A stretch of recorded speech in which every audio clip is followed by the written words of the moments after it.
Namaskar, মোৰ নাম নাংজিতং শান. I am daughter of Chao Bhugeshwar Shan and Srimati Jakham Singpho. I am a human rights activist. মই Cotton University পৰা English Literature BA Honours pass কৰিছো 2024 ত. Currently মই এতিয়া as an activist হিচাপে কাম কৰি আছো. হেইটো কাৰণে হেই দিনাখনৰ যেটো ভিডিও যেটো ভাইৰাল হৈছে সেই ভিডিওখনত কিয় মই এনেকে এগ্ৰেছিভলি প্ৰশাসনৰ লগত কিয় মই লাগিলো কিয় মই বস্তুখিনি তেনেকে কলো হেইটো মই অলপ ব্ৰিফিং দিম তাৰ পিছত কি বস্তু ভাইলেট হৈছে যেটোৰ কাৰণে আমিয়ে অকল নহয় গুটে ট্ৰাইবেল মানুহখিনিয়ে যেটোৰ প্ৰাণ নেকি এফেক্ট হৈ আছে আইসোলেটেড কেস নহয় বহুতৰ লগত যেটো হৈ যেটো এফেক্ট হৈ আছে হেইটো কথা মই আপোনালোকক অলপ ডিটেইলছত অলপ কম মই বিচাৰো যাতে মিডিয়া ফ্ৰেটাৰনিটিয়ে এই বস্তুটো ফোকাসত আনে সেই কাৰণে আজি মোক অলপ সময় দিব কিবা ভুল কিবা হৈ গলে মোক মাফ কৰিব কেলে আজি মোৰ প্ৰথম প্ৰেছ মিট আজি মই প্ৰথম প্ৰেছ মিট দিছো হেতু কাৰণে মই আশা কৰিছো যে আপোনালোকে মোৰ কথাটো ফোকাস কৰিব প্ৰথম পইণ্টটো হ'ল সেই দিনাখন আপোনালোকে ভিডিওটো দেখিলে যেহেতু তাত মই অথৰিটিজ খিনিক কৈ আছিলো তাত একচুয়ালি আমি পেটিশন দিছো 4/3/2025 ত আমি এটা পেটিশন দিছিলো ডিসি সাৰক তাৰ পিছত আমি দিছিলো এসডিও ওসি ডিজিপি তাৰ পিছত এসপি কো দিয়া হৈছে তাৰ পিছত বহুতখিনি তেনেকে ডিস্ট্ৰিক্ট মেজিস্ট্ৰেটকো দিয়া হৈছিল বহুতখিনি ৰেসপেক্টিভ অথৰিটিজক দিয়াৰ পিছত আমি ৰেসপন্সৰ কাৰণে আমি ৰখি আছিলো কমেও এসপ্তাহমান হ'ল একো আমি ৰেসপন্স পোৱা নাই আমি হে পেটিশনখনৰ সাবজেক্টটো আছিল যে আমি পুলিশ প্ৰটেকশন বিচাৰিছিলো আৰ্ম ফোৰ্সেছৰ প্ৰটেকশন বিচাৰিছিলো কিয় কলে মানে আমাৰ ওপৰত এট্ৰসিটি এতিয়াৰ পৰা নহয় 90sৰ পৰা এট্ৰসিটি হৈ আছে আমাক প্ৰশ্ন কৰিছে যে আমি ক্লিয়াৰ কেস অফ এট্ৰসিটি থাকিলেহে আমি পুলিশ প্ৰশাসন আনিব পাৰিম কিন্তু আমাৰ লগত হিহতে এটো সোৱা নাই যে এতিয়াৰ পৰা নহয় 90sৰ পৰা আমাৰ ওপৰত এট্ৰসিটি হৈ আছে সেই এট্ৰসিটিৰ কাৰণেহে আমি প্ৰটেকশন বিচাৰিছিলো সেই দিনাখন আমি সেই মাটিটোত আমাৰ যেটো এনসেস্ট্ৰেল হোমষ্টেড ল্যান্ড মানে তাত আমি ঘৰ কনস্ট্ৰাক্ট কৰা কথা আছিল কিয় আমি নিজৰ ওনাৰশিপ ক্লেম কৰিব বিচাৰিছো হেইটো হৈছে আমাৰ ফৰ ফাদাৰ্স কথা জাউৰা কথা ৰজা বুলি কয় হেইটো গুটে এলাকাটোৱে এৰিয়াটোৱে কথা ৰজাৰ আছিল আজিও আপুনি ব্ৰিটিছ ৰেকৰ্ডছত পাব হেইটোৰ এটা ক্লিয়াৰ ছবি তাৰ এটা প্ৰুফ এইটো কথাগাম সিংফৰ আৰু কথাগাম সিংফক এইটো ব্ৰিটিছে মেডেল আৰু আসাম গভৰ্ণমেণ্টে মেডেল দি আছে এটোটো জাস্ট এটা মেডেল মই আপোনাক দেখাইছো আৰু এনেকে আৰু মেডেল আছে সেই মেডেলখিনি কিছুমান সিলভাৰ হয় কিছুমান বেলেগ বেলেগ বস্তুৰ আৰু সাৰ্টিফিকেট আছিল ইয়াৰ যেটো নেকি ঘনকান্ত বৰায়ে ইলিগেলি তেখেতৰ ঘৰৰ পৰা চুৰ কৰি নিছে এই মেডেলটো আপুনি চাব পাৰে ইয়াত কিমান পুৰণা মেডেল এটো ব্ৰিটিছে দি থোৱা ব্ৰিটিছ গভৰ্ণৰে দি থোৱা আমাৰ পকা দেউতাক কথাগাম সিংফক দি থোৱা এটো অনাৰ হিচাপে হিহতে ব্ৰিটিছ সকলে আগত হে এৰিয়াটোত হুমাবলৈ আগত পাৰমিশন লৈছিল সিংফো ট্ৰাইবেল চিফ সকলৰ পাৰমিশন লোৱাৰ পিছতহে হিহতে এৰিয়াত হুমাব পাৰে আৰু মই যেটো আপোনালোকক আগতে কলো যে এটো গুটে এৰিয়া ইলাকাটোৱে হিহতৰ এৰিয়া টেক্সৰ কালেক্ট কৰা অথৰিটি হিহতৰ আছিল মানে আমাৰ পকা দেউতাহেতৰ যেটো ফৰ ফাদাৰ্স হিহতে এৰিয়া টেক্স কালেকশন কৰিছিলে কিয় কলে অলপ সলপ মাটি নহয় গুটে এৰিয়াটোৱে তেখেত লোকৰ এতিয়া হেইখিনি মাটি ফ্ৰীডম ফাইটাৰ্স খিনিক ভালদৰে চিনিয়ে নাপাও তেখেতৰ হিষ্ট্ৰী বিলাক ভালদৰে নাই হেইটো কাৰণে আজি তেখেতৰ এক্সিস্টেন্স থ্ৰেটেন হৈছে কিয় কিউকি প্ৰমোশন নাই মানুহে গমে নাপায় ভালকে কথাখিনি গমে নাপায় আলোচনা নহয় এইখিনি কথা আজি এই যে এইটো অৱস্থাত যে আহি পৰিছে ইয়াৰ ইন্ডিজেনাস মানুহ হোৱাৰ পিছত প্ৰুফ দিব লগিয়া হৈছে এইটোৱে বহুত লজ্জাজনক কথা যে অসমত থাকি ইন্ডিজেনাস মানুহে প্ৰুফ দিব লগিয়া হৈছে যে আমি ইয়াৰ অৰিজিনাল মানুহ হয় নে নহয় আমি ইনহেবিটেন্স হয় নে নহয় এইটো বহুত লাজৰ কথা অকল এজন ট্ৰাইবেলৰ কাৰণে প্ৰত্যেকটো ট্ৰাইবেলৰ কাৰণে এইটো বহুত লাজৰ কথা টিৰাপ ট্ৰাইবেল বেল্ট হৈছে 13 মাৰ্চ 1951 ট্ৰান্সফাৰ নেফাৰ পৰা যেতিয়া নেকি কিবা হৈছে তেতিয়াৰ পৰা হিহতে ইয়াত বসবাস কৰি আছে আপুনি চিন্তা কৰক কিমান পুৰণা মানুহ বিসাগাম সিংফো জনে নেকি সিংফো ৰজা আছিল বেছি দিন হোৱা নাই ঢুকুৱা তেখেতৰ ৰিলেটিভ হয় তেখেতৰ পৰিয়াল লাগে তো আপুনি চিন্তা কৰক কথাটো যে কেনেকুৱা এটো হ'ব পাৰে যে ইমানখিনি তথ্য থকাৰ পিছতো যে প্ৰশাসনে মানে স্যাটিসফাইড নহয় আৰু তথ্য বিচাৰে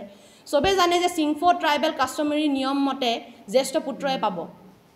যোনটো নেকি ককা দেউতাৰ মাটি তেখেতে পাব লাগে কিন্তু হেইটো প্ৰশ্ন তাতে যে কেনেকে পাব আমি ডকুমেন্টছ কিয় প্ৰডিউস কৰিম আমি ইন্ডিজেনাস মানুহ হয় আমি ডকুমেন্টছ ৰাখা মানুহ নহয় আমি ডকুমেন্টছ ৰাখা মানুহ নেকি কেতিয়াৰ পৰা তেতিয়াহ'লে ৰেভিনিউ বৰ্ড হৈছে কেতিয়াৰ পৰা খিলঞ্জীয়া মানুহ তাৰ আগৰ পৰাই আছে তাৰ তেতিয়াৰ পৰা ইণ্ডিজিনাছ মানুহ থাকি আছে ইয়াত ফ্ৰণ্টিয়াৰ ট্ৰাইব হয় এইটো প্ৰুফ দিবলগীয়া নহয় কথা আমি যদি প্ৰুফ দিবলগীয়া কথা আছে তেতিয়াহ'লে ইমানখিনি ল বনোৱাৰ লাভেই নাই ভাইলেশ্যন হৈ আছে সেইখিনিৰ ল থকাৰ পিছতো ভাইলেশ্যন হৈ আছে চিন্তা কৰক তেতিয়াহ'লে ল নাথাকা মানুহখিনিৰ প্ৰটেক্টেড এৰিয়াৰ বাহিৰত থকা মানুহখিনি ট্ৰাইবেল মানুহৰখিনি কি হৈ আছে আজি তিৰাপ ট্ৰাইবেল বেলতে ট্ৰাইবেল সুৰক্ষিত নহয়তো ক'ত হ'ব আপুনি চিন্তা কৰক মই আৰু এটা কথা ক'ম ইয়াত সিহঁতে ডিষ্ট্ৰিক্ট এডমিনিষ্ট্ৰেশ্যন নেগলিজেঞ্চটো আছে আমি এতিয়া নেশ্যনেল কমিশ্যন ফৰ এট্ৰচিটিক এপ্ৰ'চ কৰাৰ কাৰণেহে একমাত্ৰ সিহঁতে হিলিছে আৰু আমি এপ্ৰ'চ কৰিম কিয় আমি তেখেতৰ পৰা ৰেছপন্স ভাল পোৱা নাই তেখেতক ৰিপৰ্ট বিচাৰিছিলে এইটো কপিটো আমাৰ তাত আছে সিহঁতে ৰিপৰ্ট সময়মতে দিছে না দিয়া নাই তেখেতে হিচাপমতে ৰিপৰ্ট দিব লাগে ৰিপৰ্ট নিদিয়ে কেইবা বছৰ হৈ গ'ল এইটো 90sৰ কেছ হয় ইহঁতে প্ৰথম কেছ হৈছিলে খেলিছিলে ডিষ্ট্ৰিক্ট ছেশ্যন কোৰ্টত পাৰ্থপি মজমদাৰ আছিলে তেতিয়া ছেকেণ্ড জাডিম তেখেতে নোৱাৰি খেলি কিয় ইমান অত্যাচাৰ তেখেতৰ পৰিয়ালকে থ্ৰেটেনিং লাইফ থ্ৰেটেনিং চিটুৱেশ্যন সেইটো কাৰণে তেখেতৰ এল্ডাৰ ছিষ্টাৰে কেছটো টেক আপ কৰি পিনে হাইকোৰ্টত খেলিলে তেখেতৰ নোৱাৰিলে কিয় তলৰ পৰা ছাপৰ্ট নাই প্ৰশাসনে ইমানে আমাৰ লগত ছাপৰ্ট নাই বহুত এণ্টি ট্ৰাইবেল এটা মানে ষ্টেণ্ড লৈ আছে এটা এণ্টি ট্ৰাইবেল এটা হেট্ৰেড মানে এইটো হেট্ৰেড ক'ব লাগিব কিয় নহ'লে মানে মানুহে ন্যায় কি কয় আইন থকাৰ পিছত জনজাতি সুৰক্ষা আইন থকাৰ পিছতো যদি এনেকুৱা কাম যদি প্ৰশাসনেই উল্টা আমাক সুৰক্ষা দিব নোৱাৰে তেতিয়া আমাক সুৰক্ষা কোনে দিব আমি আইন নিজৰ হাতত তুলি ল'ব লাগিব সেইটো কাৰণে একমাত্ৰ মই সেইদিনাখন মাত মাতিছিলোঁ যাতে আমাৰ শুই থকা ট্ৰাইবেল মানুহে যাতে জাগি আহক জানক যে আমাৰ লগত গ্ৰাউণ্ডত একচুৱেলি কি হৈছে অকল আইন বনাই থ'লে নহ'ব নহয় আইনটো ইমপ্লিমেণ্টেশ্যন হ'ব লাগিব ষ্ট্ৰিক্ট এনফৰ্চমেণ্ট হ'ব লাগিব লেণ্ড লছৰ ষ্ট্ৰিক্ট এনফৰ্চমেণ্ট হোৱা নাই আৰ্টিকল 21 আমাৰ ভংগ হৈছে ৰাইট টু লাইফ আমি জীয়াই থকা আমাৰ অধিকাৰ আছে ছেকেণ্ড হৈছে আমাৰ আৰ্টিকল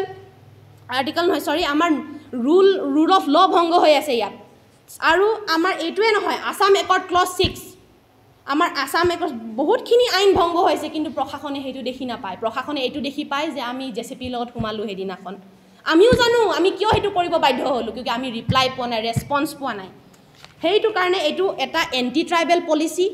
এইটো এটা এণ্টি বুদ্ধিষ্ট পলিচি আৰু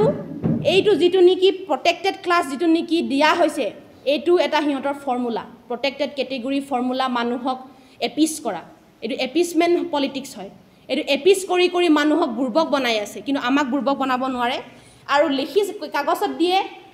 লেণ্ড ডিছপিউট কেনেকৈ হ'ব এনক্ৰ'চমেণ্ট বুলি লিখিব লাগে right term is encroachment not land dispute এইটো লেণ্ড ডিছপিউট নহয় এইটো আমাৰ সন্মানতো লাগিছে আমাৰ যিটো নেকি ট্ৰাইবেল নিয়মো ভংগ হৈছে চিংফো ট্ৰাইবেল কাষ্টমাৰী ল ভংগ হৈছে ইয়াত আৰু আমাৰ এইখিনি আইনে নহয় আমাৰ SC/ST atrocities prevention of atrocities act 1989 violate হৈ আছে আমাৰ ৰুল অফ ল নাইকিয়া হৈ আছে ললেছনেছ আহি গৈছে সেইবিলাক কোনো দেখি নাপায় আমাৰ আছাম একৰ্ডত 1985ত ক্লজ 6ত সেইবিলাক ভাইলেশ্যন হৈছে ইলিগেলি মানুহে মাটি কাঢ়ি আছে এডভাইজৰী কাউন্সিল বোৰ্ডে এনেকুৱা এটা অৰ্ডাৰ পাছ কেনেকৈ কৰিব পাৰিলে এটা তিৰাপ ট্ৰাইবেল বেল্টত কেনেকুৱা হেঁতে এইটো অৰ্ডাৰ পাছ কৰিব এই গোপনভাৱে কৰিলে নহ'ব নহয় গোপনভাৱে কৰা হৈছে এইটো গোপনভাৱে কৰি দিলে সেইটো নহ'ব আমাৰ ট্ৰাইবেল মানুহক বুৰ্বক পাই হোজা পাই আমাক বুৰ্বক বনাইছে এইটো শব্দ যদি ইউজ নকৰোঁ আৰু মই কি কৰিম আৰু এটা কথা আপুনি মন কৰিব যেতিয়া কমেণ্টছবিলাকত আপুনি মন কৰিব মানুহে কয় চব নেপালী আমি চব একেই নহয় হয় কথাটো কিন্তু এটা কথা তেতিয়াহ'লে যোনে বেয়া কাম কৰি আছে আপোনালোকে সিহঁতৰ এগেইনষ্টত কিয় মাত নামাতে আপোনালোকৰ সমাজৰ নেপালী সম্প্ৰদায়ৰ নাম বেয়া কৰি আছে আপোনালোকে মাত মাতিব লাগে আপোনালোকৰ সকলোকতো কোৱা হোৱা নাই কিন্তু আপোনালোকৰ মাজতেই কোনোবা বেয়া এণ্টি ছ'চিয়েল মানুহ থাকে কিছুমান এণ্টি ট্ৰাইবেল মানুহ থাকিব পাৰে আপুনি সিহঁতকতো মাত মাতিব লাগে নে নালাগে সেইটো কাৰণে এইটো ভাবিব নালাগে যে গোটেই নেপালী সম্প্ৰদায়ক আমি গৰিহণা দিছোঁ সেইটো নহয় আমি সিহঁতক গৰিহণা দিছোঁ যোনে এণ্টি ট্ৰাইবেল হয় যোনে ট্ৰাইবেলৰ প্ৰতি তেখেতৰ চেণ্টিমেণ্টটো বেয়া যাৰ নেকি আমাক ধ্বংস কৰা সিহঁতৰ ষড়যন্ত্ৰকেইটা আমি কেতিয়াও সেইটো আমি হ'ব নিদিওঁ আৰু যিটো নেকি তথ্যবিলাক আমি এটা প্ৰশ্ন কৰিব লাগে আমি সিহঁতৰ ভোটাৰ লিষ্ট চাব লাগিব NRCত কি কথা লেণ্ড ৰেকৰ্ডছ সদিয়া আমি চেক কৰিব লাগিব কিমান সত্য আমি একপক্ষভাৱে কাম কৰিলে নহ'ব আৰু আমি এইটো বস্তুটো আমি এৰি দিয়াত নাই সেইটো কাৰণে মই এইটোৱে আজি মিডিয়া ফ্ৰেটাৰনিটিক জনাব বিচাৰিছোঁ যে এইখিনি কথা মিডিয়া ফ্ৰেটাৰনিটিয়ে ইয়াতেই অকল নহয় বহুখিনি জেগাত এনেকুৱা ঘটনা হৈ আছে এইখিনি আপোনালোকে ফ'কাছ কৰক আপোনালোকে এইখিনি বস্তু মানুহক জনাওক যে কেনেকুৱা এই বস্তুখিনি হৈ আছে হা আমি পলিটিক্যাল এম্পাৱাৰমেণ্টৰ নামত আমাক উল্টা পলিটিক্যাল সাপ্ৰেছনহে আমি পাইছোঁ আমাক সাপ্ৰেছ কৰা হৈছে আমাৰ ভইচেছখিনি সাইলেন্স কৰা হৈছে এইটো আৰু নহ'ব আৰু আমি বহুত সহ্য কৰিলোঁ সহ্য কৰি কৰি সহ্যৰ সীমা পাৰ সেইটো কাৰণে আমি এক্টিভিজমত নামি আহিছোঁ আৰু আমি এইটোৱে নহয় আমি গোটেইখিনি বস্তু দেখা পাই আছোঁ under Assam chief minister Himanta Biswa Sarma all this is happening তেখেতে কি কৰি আছে তেখেতে কি এণ্টি ট্ৰাইবেলৰ লেগেচি ফৰৱাৰ্ড কি কয় কেৰি ফৰৱাৰ্ড কৰি আছে নেকি তেখেতে কিয় মাত নামাতে আমাৰ ট্ৰাইবেল মিনিষ্টাৰখিনি কিয় মাত নামাতে ট্ৰাইবেল মিনিষ্টাৰখিনি থকাৰ পিছতো যদি এনেকুৱা গতিতে ট্ৰাইবেল মিনিষ্টাৰ থকাৰ কি লাভ তিনিচুকীয়া জিলাৰ মাৰ্কেটৰ তিৰাপ ট্ৰাইবেল বেল্টত অসমৰ 49টা ট্ৰাইবেল বেল্ট এণ্ড ব্লেকৰ ভিতৰতে এটা ৰিচ ট্ৰাইবেল বেল্ট তো ইয়াৰ মাটি বহুত সাৰুৱা ইয়াত কইল বা মিনাৰেল অইল বহুত আছে আৰু এই অঞ্চলত বসবাস কৰা চিংফু টাংচা চেমা টাইফাকে টাইখামতি খামিয়াংসকল থাকে ব্ৰিটিছ অহাৰ আগৰ পৰাই গতিকে এই এৰিয়াটো হৈছে একৰ্ডিং টু ইউনাইটেড নেশ্যনছৰ মতে এটা এনচেষ্ট্ৰেল লেণ্ড গতিকে যদিও আমাৰ কাৰণে এখন আইন আছে Assam land and revenue regulation act 1886 Assam ভূমি আৰু ৰাজহ আইন 1886 দশম দফা আজি এইকাৰণে খুব দুখেৰে আমি ক'বলৈ বাধ্য হৈছোঁ যে তিৰাপ বেল্ট গঠন কৰা হৈছিল বা অসমত বেল্ট এণ্ড ব্লক গঠন কৰা হৈছিল অসমৰ মাটি জাতিৰ সংস্কৃতি ৰক্ষাৰ কাৰণে কিন্তু আজি এই অঞ্চলত তিৰাপ বেল্টত চিংফু জনজাতিসকল মাটি সুৰক্ষিত নহয় তেওঁলোকৰ মাটি আজি এনক্ৰচমেণ্ট হৈছে হাজাৰ হাজাৰ বিঘা আজি মাটি এনক্ৰচমেণ্ট হৈছে এইবিলাকত আমি Tirap autonomous district council demand কমিটিৰ ফালৰ পৰা আমি অসম চৰকাৰক কমপ্লেইন জনাই আহিছোঁ কিন্তু দুৰ্ভাগ্যৰ কথা আজি দিল্লীয়ে অসমক শোষণ কৰে সঁচা কথা কিন্তু দিছপুৰৰ পৰা জনজাতিসকলক যে শোষণ কৰিছে তাৰ এটা ক্লিয়াৰ এক্সাম্পল হৈছে অলপতে আমাৰ লেখামণি থানাৰ অন্তৰ্গত তিৰাপ বেল্টত কথা গাঁৱত চেংগাম কথাৰ পৰিয়ালটো এটা ভুক্তভোগী এটা পৰিয়াল তেওঁলোকে এই কথাখিনি কৈছে আমাক জনাইছে আমি এই তেনেকুৱা ধৰণৰ যি তেখেতসকলৰ এনচেষ্ট্ৰেল লেণ্ড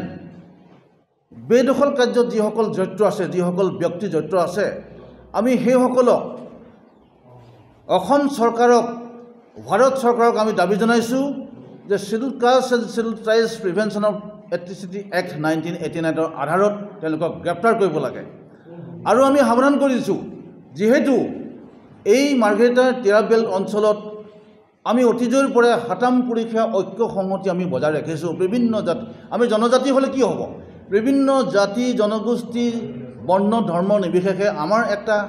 সক্ৰিয় এটা সংস্কৃতি আছে এই ক্ষেত্ৰত আমি বিভিন্ন ক্ষেত্ৰত আমি ট্ৰাইবেল ফেষ্টিভেলবিলাক পাতি আহিছোঁ আমি বিভিন্ন অসমৰ মানুহৰ লগত আজি আছোঁ এই যিটো নেফাৰ এইটো নেফাৰ পাৰ্ট